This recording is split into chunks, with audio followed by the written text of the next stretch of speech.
sir? No. Just, oh, You're on. okay. Wait, okay. He's the, yeah. Yep. Hello, my name is Andrew, and I am the pilot of the crash investigation project. I'm Brian Krasinowski. I'm the president of SAL 3. I'm Nikai Lake. I am the flight surgeon. And I'm Brandon Clever, and I'm the witness. First, we'll start off with our transmission. And I will be reenacting the pilot. I'll be directing the delivery precision system. I'll be reenacting the Prescott ground and tower. And I'll be acting the unknown individual in the transmission. Clearance Twin Cessna 649er Quebec VFR Albuquerque 13.5 with info. Calling clearance delivery. Who's the Twin Cessna? 649er Quebec. Twin Cessna 49er Quebec is cleared out for the out of the class. Delta airspace. Turn left heading 090 and avoid the city of Prescott. Climb to 13,500. Departure frequency will be done 128.45 squawk 4200. Okay, cleared out of Delta airspace. Turn left heading 090. Climb 13,500. Departure on 128.4945 squawk 422.049er Quebec. Twin Cessna 49er Quebec. That's correct information. Bravo is current on the Addis. Roger. Ground Twin Cessna 5649er Quebec. Mailbox taxi for takeoff. Ground Twin Cessna 649er Quebec. Mailbox taxi for takeoff. Twin Cessna 49er Quebec, ground taxi to runway 21, left cross runway 29er. Taxi to runway 21 left, cross runway 29er 49er Quebec. Twin Cessna 49 Quebec, caution you have a company Twin Cessna be coming at the other end of 03. 49er Quebec, roger. 49er Quebec, ready for departure, 21 left. Okay, Twin Cessna 49er Quebec, line up runway 21 left and wait to departure off 21 right. Line up and wait, 21 left, 49er Quebec.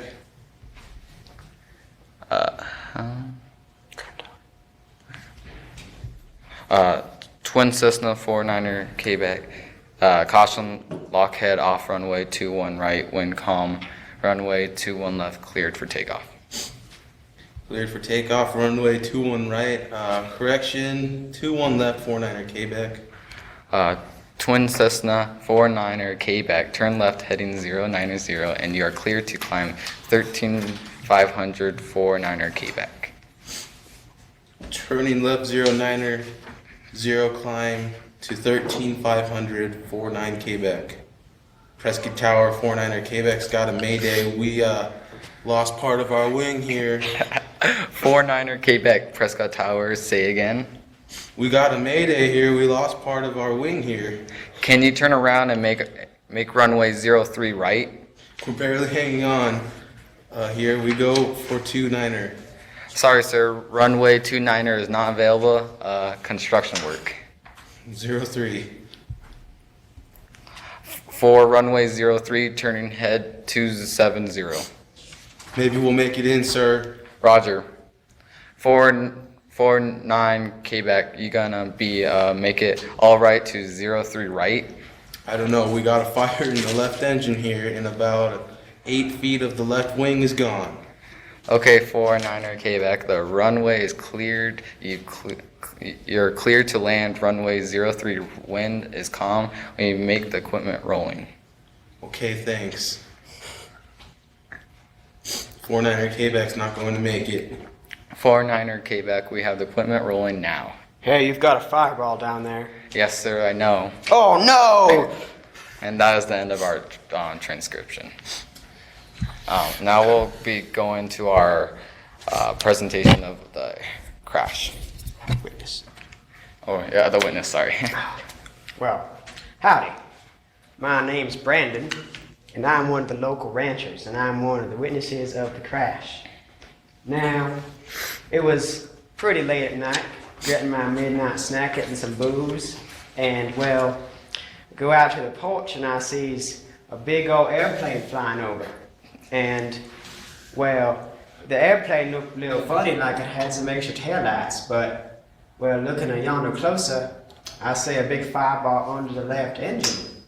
And so, flame coming out of the engine, planes flying real low, dangerously low, and all of a sudden, just like a hound dog running away from a rattlesnake, it turned right down left into the ground, exploded. Biggest explosion I ever saw. And I was all scared. I called police, and well, that was around the crash at around 1:30 in the morning. And that's just about all I saw. Thank you much. Okay, we'll be going down to our presentation now. Yeah. Yes, sir.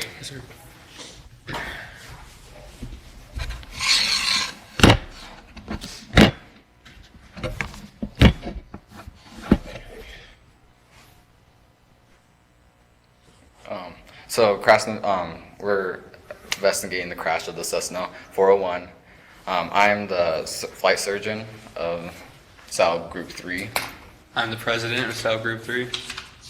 I'm the witness of SAL Group 3. And I'm the pilot of SAL Group 3. Okay, so during our investigation, we're going to start off with the background of the aircraft information and the pilot information. And then we're going to go into our findings with the autopsy report and the witness reports. And then we're going to go to our causes, recommendations, and we're going to have any questions that you guys want at the end of our, or feel free to actually interrupt us during it. All right, so starting with our aircraft, we had the Cessna 401A. It's a 6 to 8 man seat aircraft. Its maximum weight is 6,300, so we found out that there was no weight that caused the plane to overload. There was no maximum weight limit. Both engines were nearing its hours of the 100-hour inspection, which means that type of inspection is when they check the engines to see if there's anything wrong with it. So it was getting close to it. Go ahead. There's another picture of our Cessna. All right, so information on the pilot. He was a 35-year-old white male. He was born January 1st, 1960. He lived in Prescott, and he had a commercial airplane residence, so he was completely qualified to fly the airplane with the amount of material in the airplane. In the Cessna itself, he had 117 hours, which was pretty good. His last medical checkup was October 22nd, 1994, and he died June 12th, 1996 at the plane crash. Okay, findings that we found were that the left wing was damaged from in-flight fire, as you heard in the transcription. The right wing was completely destroyed on impact, causing a ground fire. The left supercharger was broken on one side and fire damage. The right supercharger was still intact but was in better shape. Signs of the tracks were 125 yards away from the crash site, and the direction of them were going from the Prescott Airport. There was 100% fuel burn over the pilot's bodies, and the right propeller was the same as the left. Okay, so these are some of the questions that we asked during our investigation, like were the pilots intoxicated? None of the pilots were intoxicated. Did the pilot have any trauma or take medication? They're not allowed to take medication before they fly because that could cause them to go unconscious or become drowsy to fly the plane. His daughter did die 2 days before the crash, and he was going through a lot of factors that day because he had to get a shipment out, and causing his daughter to die, he wanted to get back home to go to the funeral in Tucson.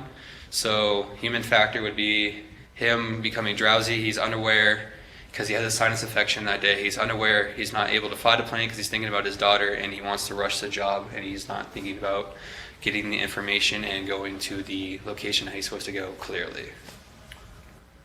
Change that thing.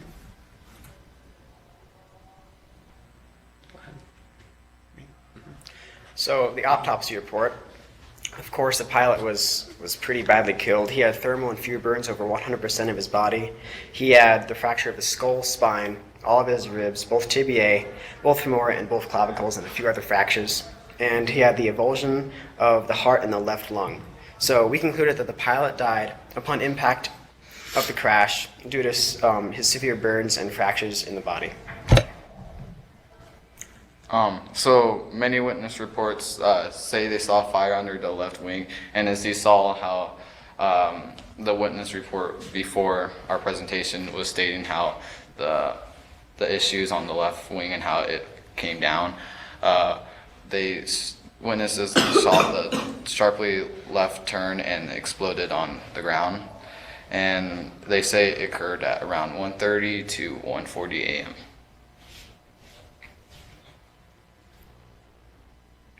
So the causes, the pilot was emotionally distressed. As we said before, his daughter had died 2 days before, and he was sleep deprived because he was rather upset about it. And the pilot also had a sinus infection, which caused him to be a little more unfocused and drowsy, and he hadn't taken any medication for it.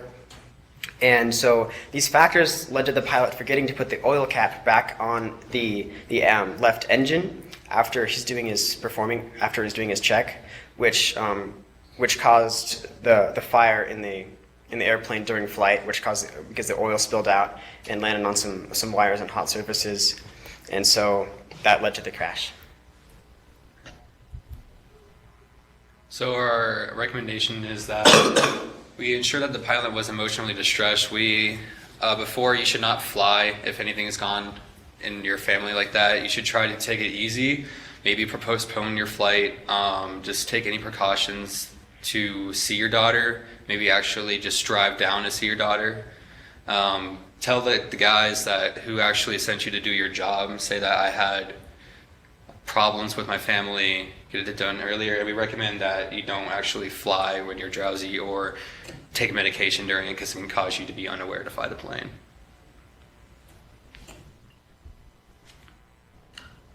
Do you guys have any questions, comments, or concerns? Okay, so the oil cap was off. Yes, sir. So the oil spilled out of the engine. Yes, sir. Because of his how drowsy he was and how Okay. unfocused he was, the human So factor. then where is the oil cap relative to the engine? Like the location of it, sir. We are not sure of that. We did not find that at all. So How could you have found that out? like where the Oil cap is in the engine. we would have to gone to Prescott Airport, assuming that he screwed it off, and What kind of engine did the plane have?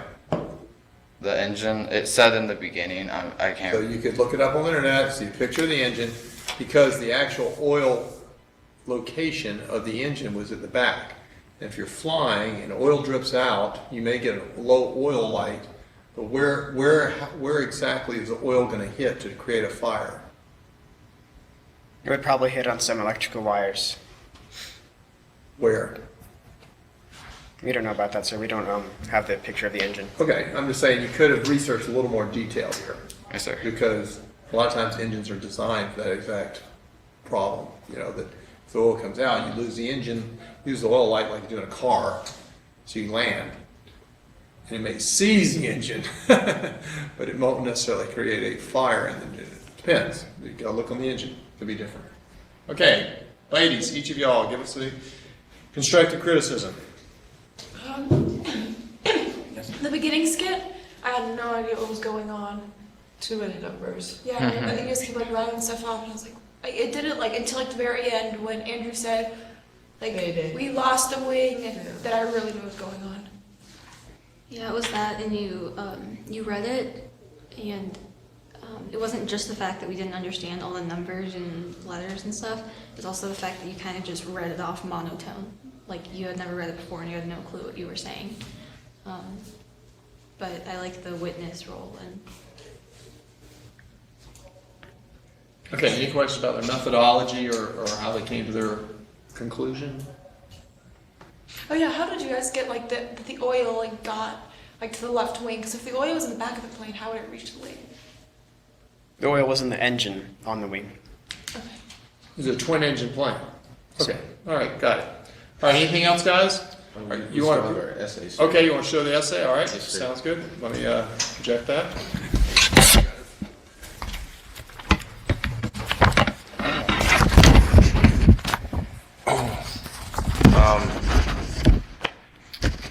This is our essay portion of the project. As we said, our findings included that many parts of the planes were not set up right, like the left supercharger was damaged a lot compared to the right side supercharger.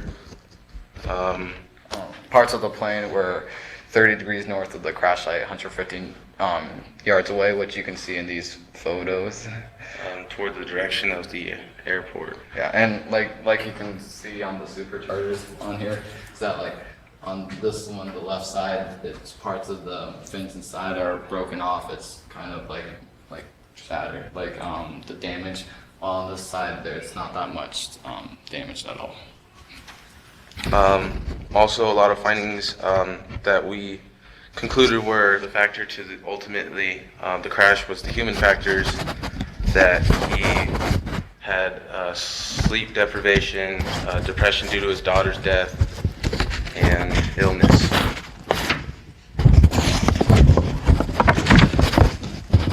Most of this information is what we said in the presentation. So most of it is repetitive, like how the pilot wasn't intoxicated. Some of the non-factors that we didn't mention was it wasn't an engine failure. There was not a spiral crash at all. Weather was not an issue. The pilot didn't take any medication at all, and no passengers were aboard the plane. We knew it wasn't an engine failure because one of a person down in Phoenix checked the engine for us and said it was cleared. There was no problem with the engine at all. Recommendations to contribute to the problem to not occur again would include a pre-flight checkup to determine whether the pilot is ill, depressed, or sleep deprived, or any other factors, including intoxication. And then this would determine if the pilot is capable of flying a plane.